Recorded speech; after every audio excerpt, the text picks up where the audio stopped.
meiner Meinung nach fatal von den Pianoherstellern, Lautsprecher einzubauen, die nur auf den Boden scheinen. Guck mal hier.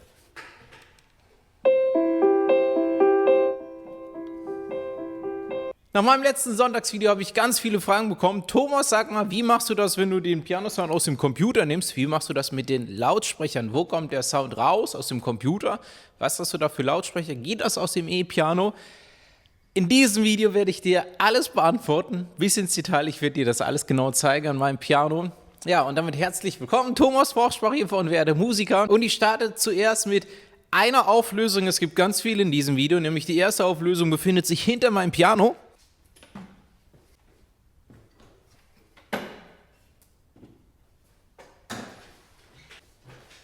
Wie du siehst, tatsächlich 2 zusätzliche Lautsprecher. Keine Sorge, die müssen nicht sein, aber damit kriege ich den für mich persönlich mit Abstand besten Sound hin und damit eine ganz wichtige Information erstmal für dich. Nämlich natürlich sind die Lautsprecher eine ganz, ganz wichtige Basis. Guck mal, ich habe früher mal als Pianist auf Veranstaltungen gespielt und dann, wenn schönes Wetter war, also die Veranstaltung war nicht drin in irgendeinem Saal geplant und wenn schönes Wetter war, sollte es aber einen Empfang geben draußen, also so spontan, ne? Der war eigentlich dann drinnen gedacht, irgendwie so eine Champagnerempfang, Sektempfang oder sowas. Dann kam der Veranstalter zu mir, sag mal, ist es möglich, wir haben jetzt überlegt, wir machen den Empfang draußen, das ist ja kein Problem, ne? Da kann ich ja trotzdem die Rede halten mit deinem Mikrofon. Die Sache ist, diese Leute muss ich in der Regel vertrösten oder wir mussten schnell irgendeine relativ aufwendige Lösung finden. Nämlich als ich meinte, so einfach ist es leider nicht, meinte, hä, aber wieso, du hast doch ein kabelloses Mikrofon. Richtig. Das Mikrofon kann man einfach mit rausnehmen und das funktioniert auch. Aber die Lautsprecher stehen trotzdem drinnen. Und natürlich kommt der Klang aus den Lautsprechern raus. Also eine ganz wichtige Information ganz am Anfang ist es sehr wichtig, wo die Lautsprecher stehen. Deswegen habe ich mir externe gekauft, weil sie auf dem Klavier stehen. Nämlich die Krankheit, was heißt die Krankheit? Das Problem bei vielen E-Pianos, bei sehr vielen E-Pianos ist, dass die Lautsprecher, die eingebauten Lautsprecher, schau mal, wie es bei dir ist, falls du ein E-Piano hast, unter dem Klavier sind. Ich verstehe es bis heute nicht, wieso es sowas überhaupt gibt, weil es ein bisschen was davon hat, als würdest du die Tür zwischen dir und deinem Klavier schließen und dann nur noch alles ein bisschen gedämpft hören. Es gibt tatsächlich E-Pianos, die haben auch oben, oberhalb des E-Pianos zumindest kleine Lautsprecher eingebaut, ja, oder überhaupt Lautsprecher eingebaut. Das ist schon mal ein sehr guter Schritt. Wieso werde ich jetzt gleich weiter vorführen? Erstmal zu meinen Lautsprechern kurz und dann wirst du übrigens auch plötzlich einen ganz neuen Sound von mir hören, nämlich einen viel schlechteren Sound.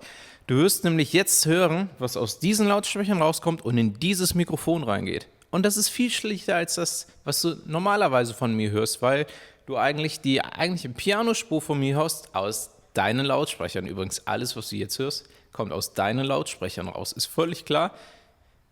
Aber trotzdem übersieht man es so im Alltag sehr, sehr schnell, dass ja eigentlich alles aus den eigenen Lautsprechern rauskommt. Deswegen ist es wichtig einfach, welche Lautsprecher man hat und wo sie sind. Wobei, welche sind noch nicht mal so wichtig. Dazu auch gleich mehr. Guck mal, wenn ich jetzt spiele,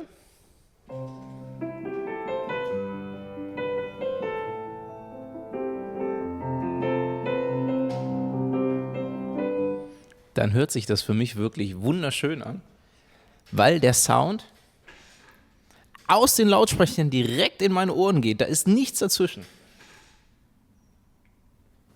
Und um dir das ein bisschen darzustellen, was das für einen riesigen Unterschied macht, guck mal.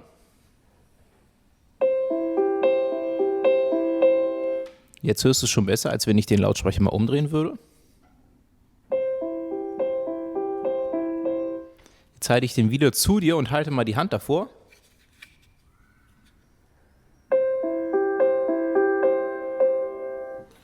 Ich hoffe, du kannst es zu Hause gut genug hören, also dass sich das hier mit dem Mikrofon gut genug übertragen lässt. Aber es macht Welten aus, wenn nur, egal vor welchem Lautsprecher, eine Hand dazwischen ist. Auch wenn ich jetzt spreche, ja, und die Hand ist dazwischen, ist völlig klar, weil die Hand einfach sehr viel wegnimmt. Und jetzt kommt das Witzige. Selbst wenn wir in einer riesigen Konzerthalle wären, ja, irgendwie in der O2 Arena Berlin oder ist es Hamburg oder beides, Lanxess Arena Köln, auch bei den Lautsprechern, diese Lautsprecher sind übrigens, wenn man genau hinschaut, auch nicht so riesig groß, es gibt nur sehr viele davon, selbst wenn man da oben 1 oder 2 Hände vorhält, da wäre der Sound einfach nicht mehr so klar, nicht mehr so brillant. Ja, klingt total strange, aber es ist wirklich so, selbst bei riesigen Lautsprechern, wenn nur ein bisschen im Weg steht, ein Blatt Papier, eine Hand oder geschweige denn eine Mauer oder eine Person, ja, je größer der Widerstand, desto stärker natürlich, desto mehr wird der Originalsound beeinflusst. Und deswegen ist es einfach meiner Meinung nach fatal von den Pianoherstellern, Lautsprecher einzubauen, die nur auf den Boden scheinen. Guck mal hier.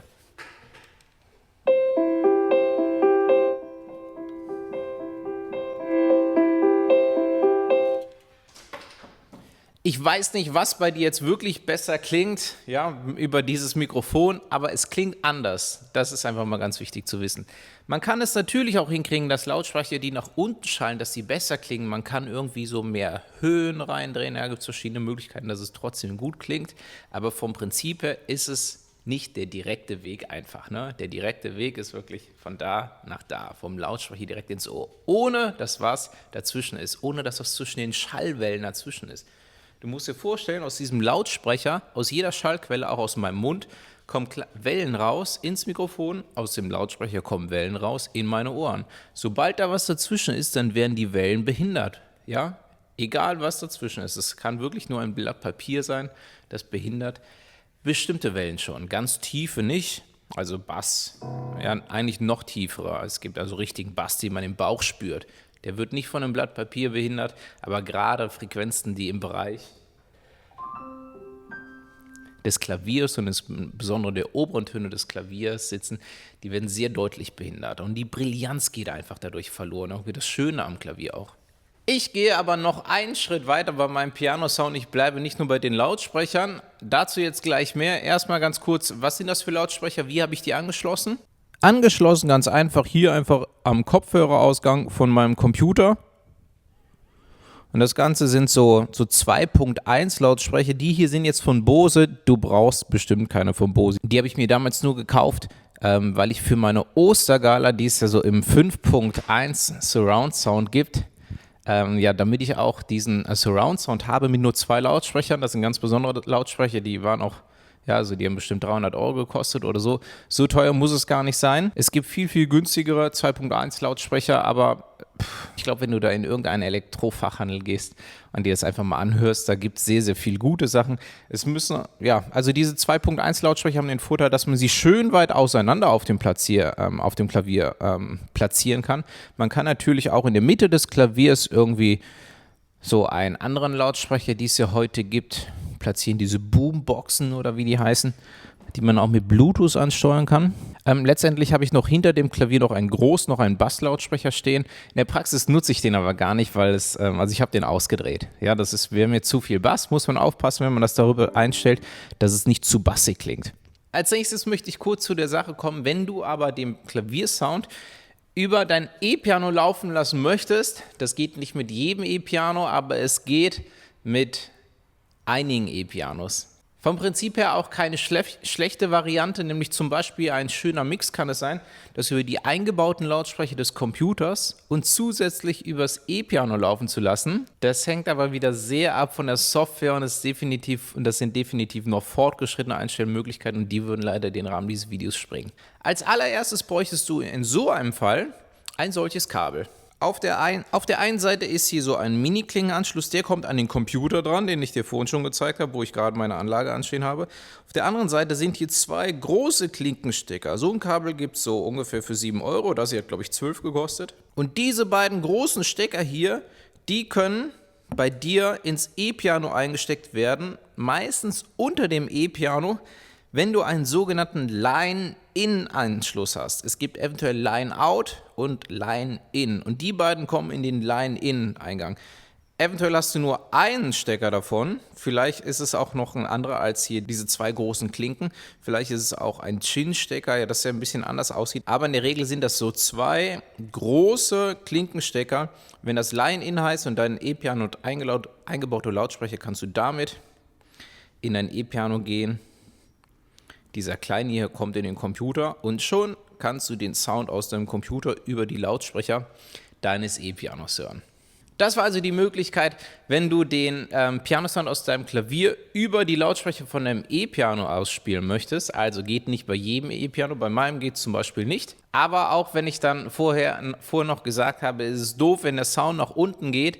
Es ist natürlich ein guter Schritt in die richtige Richtung und so richtig schlecht klingt das ja natürlich auch nicht, wenn der Sound auf den Boden geht. Ja? Ich habe ganz am Anfang meinen Idealfall vorgestellt und das ist der, dass die Lautsprecher hier oben stehen und Achtung, jetzt kommt die Ergänzung, dass ich trotzdem ein ganz klein bisschen die Lautsprecher, den Klavierklang der eingebauten Lautsprecher ein bisschen aufdrehe. Das ist ein anderer Klavierklang. Ich möchte auch nicht, da muss man aufpassen, das kann sich sehr schnell beißen, wenn der Klavierklang aus meinem Computer, aus den Lautsprechern zusammen mit dem eingebauten Klang zusammen erklingt. Das kann ziemlich schnell so nach so einem Western-Klavier, nach so einem Honky-Tonk-Piano klingen, also nicht sehr schön. Aber wenn man es ein bisschen dazu dreht, aufpasst, dass der obere deutlich lauter ist oder vielleicht ein Klang wählt, der einfach mit dem Eingebauten sehr gut funktioniert. Dann hat man nämlich noch ein Gefühl, was bei den Lautsprechern hier oben allein fehlt und das ist nämlich, dass der Körper so ein bisschen mitklingt. Das ist natürlich ein Vorteil an den eingebauten Lautsprechern im E-Piano. Es fühlt sich ein bisschen an wie ein akustisches Klavier und ein akustisches Klavier wirklich vibriert ja, schwingt ja komplett mit einfach. Dieses Holz bei einem großen Flügel, bei einem Klavier, ja, die Resonanzgeräusche da drin, die schwingen einfach mit. Das spürt man auch. Und wenn ich jetzt den eingebauten Klavierklang über die eingebauten Lautsprecher ein bisschen mitlaufen lasse, dann habe ich nämlich den Vorteil der eingebauten Lautsprecher, dass halt die Resonanz da mitschwingt und trotzdem den klaren, brillanten, wunderschönen Pianoklang, der direkt in meine Ohren geht.